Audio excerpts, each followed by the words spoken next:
دیکھو شک کرنے والوں میں نہ ہو جانا. شک سے اللہ کو بڑی نفرت ہے. شکی مزاج کبھی علی مزاج ہو ہی نہیں سکتا. کبھی علی پسند نہیں ہو سکتا.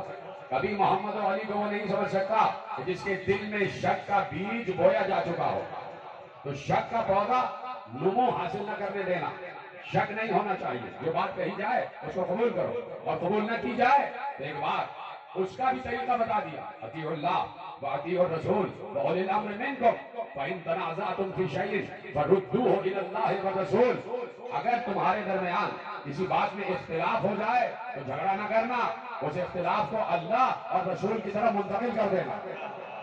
فیصلہ اللہ اور رسول سے لینا. کل یہیں سے بات آگے بڑھے گی. فیصلہ اللہ اور رسول سے لینا. تو اللہ اور رسول نے تو فیصلہ کر ہی دیا. اللہ اور رسول نے تو فیصلہ کر دیا. اللہ نے کہا فیصلہ اللہ اور رسول نے مل کے کیا.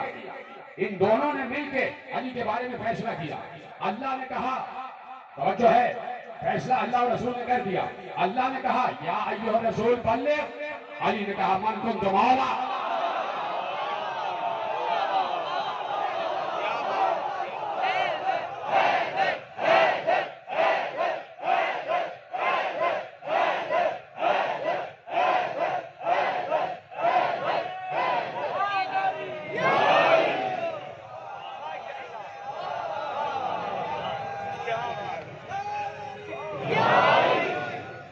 اللہ نے کہا بلغ, رسول نے کہا ان کنتم مولا فہذا علی مولا. یعنی اللہ اور رسول نے مل کے فیصلے کیے ہیں علی کے درجات کی بلندی میں. دونوں نے چاہا ہے کہ علی کو بلند کیا جائے. وجہ یہ ہے کہ امتحان امت ہوگا علی کی وجہ سے. امتحان ہوگا علی کی وجہ سے. نہیں تو اللہ اور رسول کو تو سب مانتے ہیں, رسول کو تو منافق بھی مانتا ہے. اذا جاءك المنافقون قالوا نشهد انك لرسول الله والله يعلم انك لرسوله والله